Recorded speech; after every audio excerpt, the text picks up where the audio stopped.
Bismillahirrahmanirrahim. Assalamualaikum warahmatullahi wabarakatuh.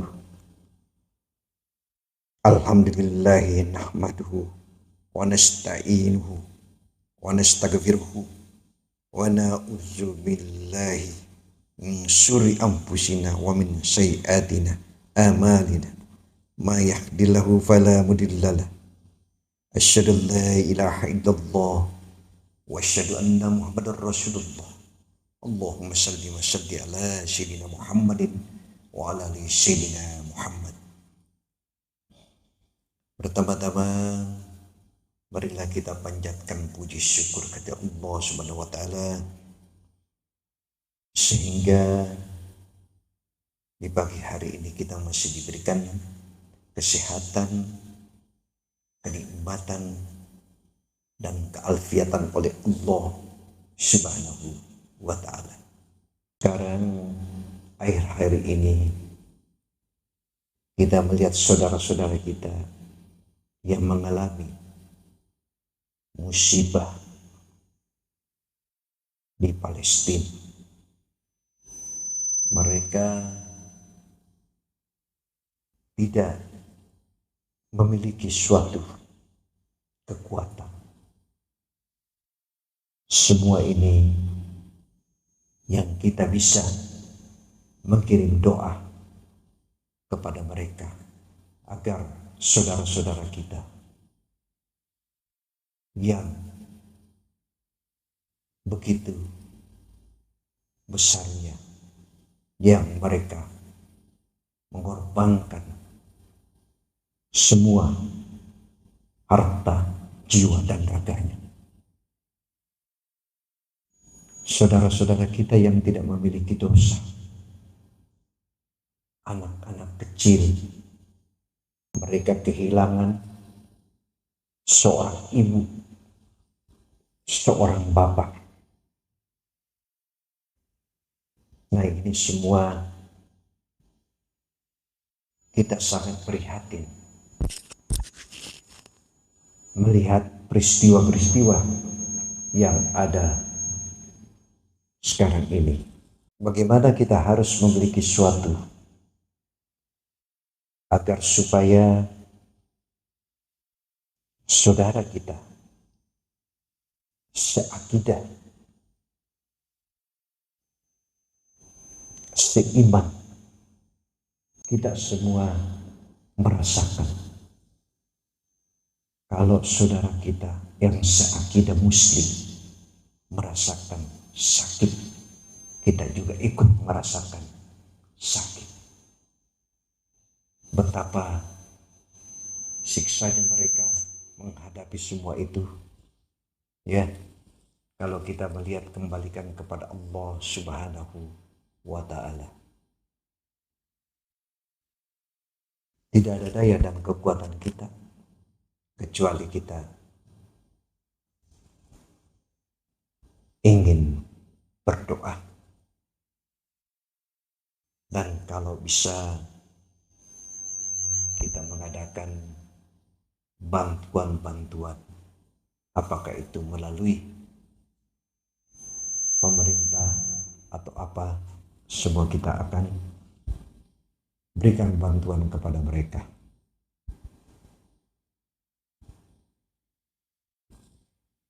Oleh karena itu, semua ini kita kembalikan kepada Allah. Kita berdoa. Ya. Karena kenapa? Hanya doalah yang bisa menyelamatkan saudara-saudara kita yang mengalami musibah di Palestina. Lalu kemudian, karena Yahudi di Palestina itu adalah imigrasi. Karena Nabi Musa ketika berhijrah bersama kaumnya, Bani Israel itu meninggalkan Mesir, ya, untuk membebaskan mereka dari cengkraman Fir'aun dan pasukannya. Kita ketahui Yahudi itu memasuki Palestina hanya sebagai imigran, karena penduduk asli Palestina adalah orang-orang Kan'an.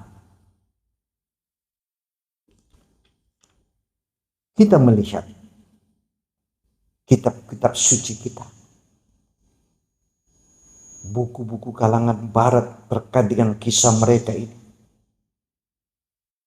bukan merujuk pada buku-buku, karena imigrasi yang mereka lakukan dari Mesir sebagian besar diantaranya menuju Palestina. Ini karena Palestina secara birokrasi,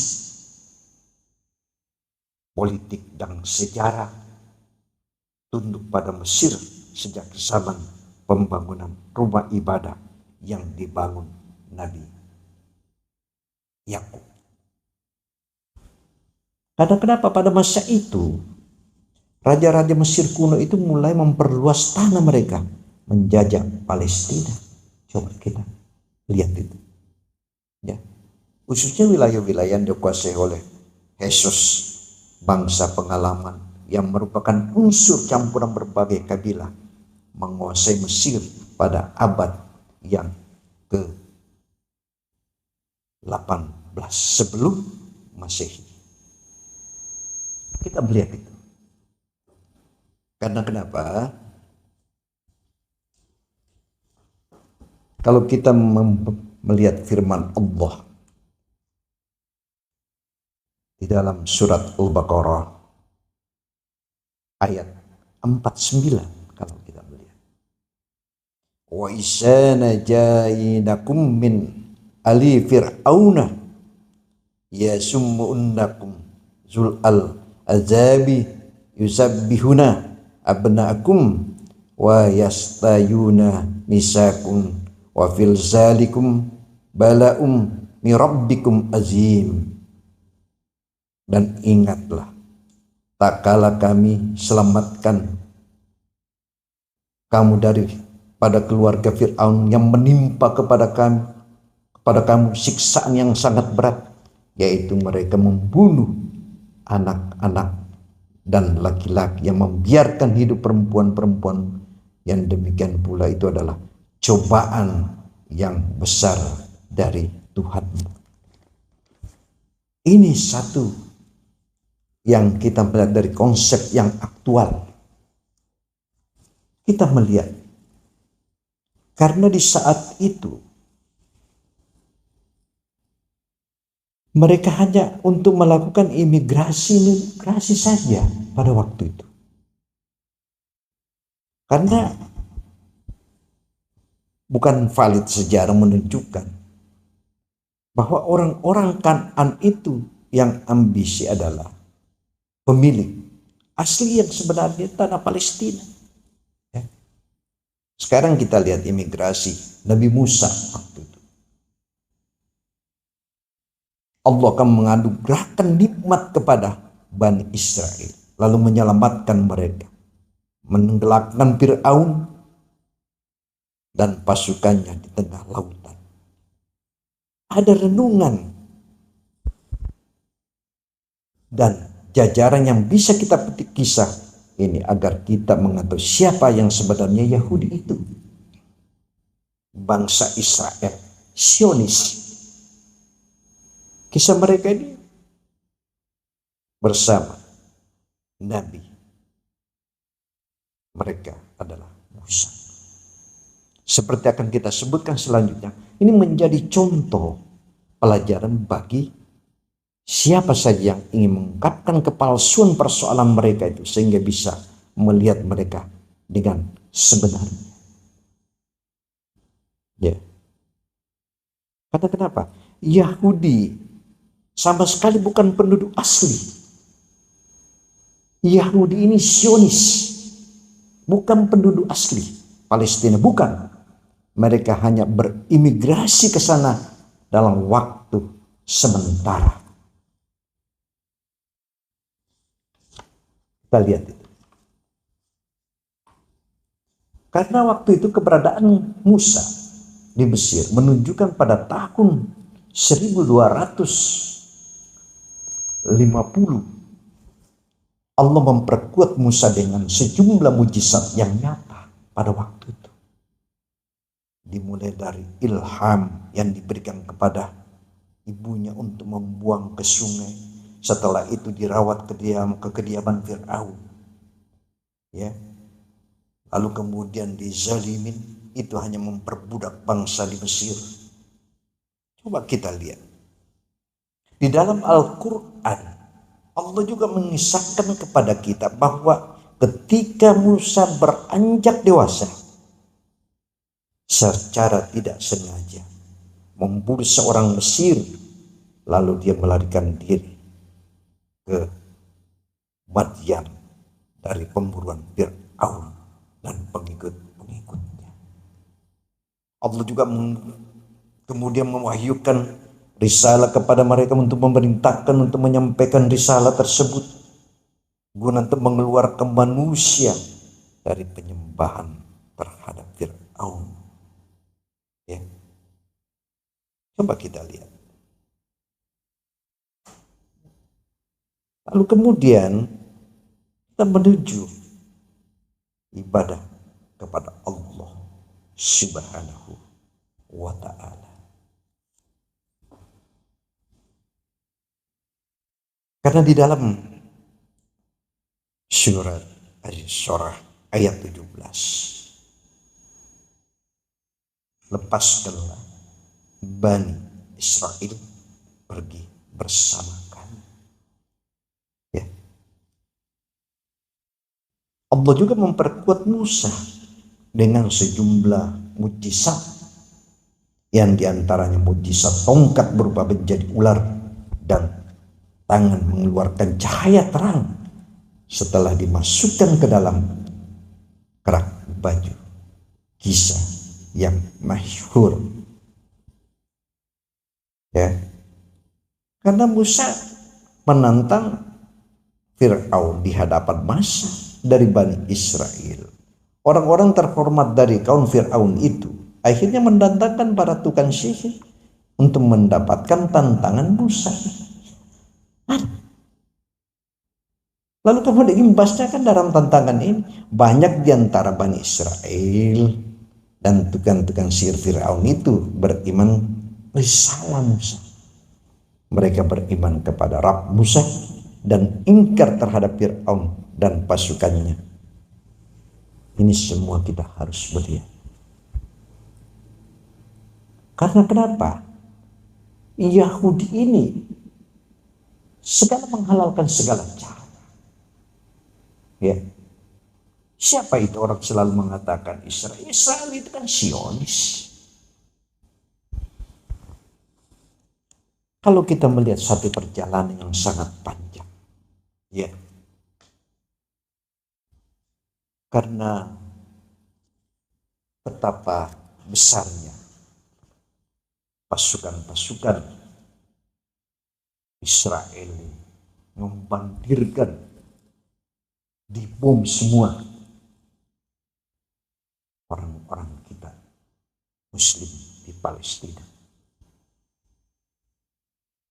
Makanya kita juga tidak berikan kesempatan kepada mereka. Ya.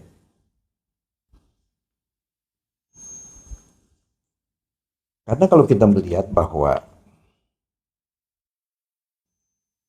saat itu Musa dan pengikut-pengikutnya, tiba-tiba pintu gerbang di Palestina itu Musa akan memberitahukan kepada mereka. Allah memerintahkan mereka memasuki Baitul Maqdis, lalu jawaban yang mereka sampaikan,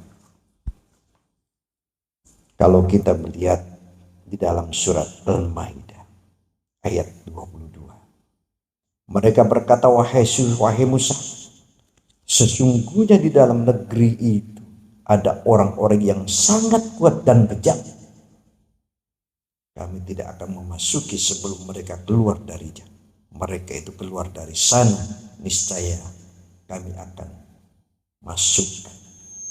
Ini yang konsep kita melihat mereka. Karena kekuatan mereka seperti itu. Ya. Seperti itu. Nah, mari kita menghayati bangsa kafir ini, pengembangannya di dalam diri mereka bersemayam kekafiran dan membangkangkan dan tidak ditemukan di bangsa-bangsa dimanapun di bumi ini sepanjang sejarah. Hingga akhirnya Allah akan menimpakan hukuman yang sangat berat kepada mereka. Dan hukuman ini tetap berlaku bagi mereka hingga hari kiamat. Pasca kejadian, Allah menetapkan keputusannya terhadap mereka. Lalu kemudian kita juga melihat di dalam Allah juga berfirman, ya, jika demikian maka negeri itu terlarang buat mereka selama 40 tahun. Selama itu mereka akan mengembara kebingungan di bumi. Maka janganlah engkau bersedih hati memikirkan nasib orang-orang yang fasik itu. Ini kalau kita melihat, ya, akhirnya mereka juga pada bingung di tanah Palestina itu. Tidak tahu mau kemana jalan keluar mereka. Ya. Ini semua kita akan kembalikan kepada Allah. Kita hanya bisa mendoakan mereka agar diberikan keselamatan saudara-saudara kita yang mendapatkan musibah yang sangat menyedihkan. Inilah satu gambaran bahwa memang dari dulu tingkat-tingkat mereka, perilaku mereka seperti itu, ya, dan itu tidak bisa lagi dihindari. Karena kenapa? Kalau kita melihat hal itu, Allah juga berfirman, an arsil ma'ana bani Israel, bahwa hendaklah engkau melepaskan Bani Israel bersama kami. Itu kalau kita lihat bagaimana kita harus memberikan satu motivasi, bagaimana kita harus memberikan nilai-nilai iman agar semangat mereka tetap kuat menghadapi Yahudi atau tidak ini Israel. Tidak pernah ada baiknya. Mereka menghalalkan segala cara untuk kepentingan pribadi mereka.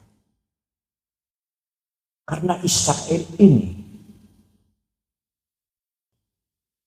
sangat keras kepala mereka ini. Kalau antara mereka, keluarga mereka, suku mereka, itu aman. Tapi kalau dengan negara-negara lain dia sangat pelit dan keras kepala. Apapun tidak akan bisa melakukan negosiasi terhadap Israel itu. Itu yang saya katakan tadi, bahwa ini ada salah satu kepentingan pribadi. Karena Yahudi ini kita tidak bisa membiarkan. Israel ini, Zionis ini kita tidak membiarkan. Ya. Apapun, sinilah kita harus memberikan satu statement terhadap mereka. Kita jangan sampai kalah dalam melakukan suatu tindakan-tindakan yang sangat menyedihkan terhadap saudara-saudara kita di Palestina ini. Ya. Karena kenapa? Hati mereka itu sangat keras. Ya, hati Bani Israel tidak bisa diharapkan berbelas kasih pada siapapun barang sehari saja. Nah, ini kita mulai lihat bahwa 40 tahun lamanya mereka habiskan kebingungan. Selama itu mereka mendurhakakan Allah Subhanahu wa ta'ala dan tidak mau menjalankan perintah-perintahnya, enggak akan mau menjalankan perintah-perintah Allah Subhanahu wa ta'ala. Lalu kemudian mari kita saling mendoakan saudara-saudara kita yang mendapatkan suatu musibah, ya. Mudah-mudahan dalam waktu singkat ini pemerintah bisa memberikan satu bantuan terhadap saudara-saudara kita di Palestina, ya. Mudah-mudahan kami minta kepada pemerintah Indonesia agar supaya segera dikirimkan bantuan-bantuan terhadap saudara-saudara kita yang mendapatkan musibah yang begitu sangat prihatin di Palestina itu. Demikianlah wasikum wa bittaqullah. Wassalamualaikum warahmatullahi wabarakatuh.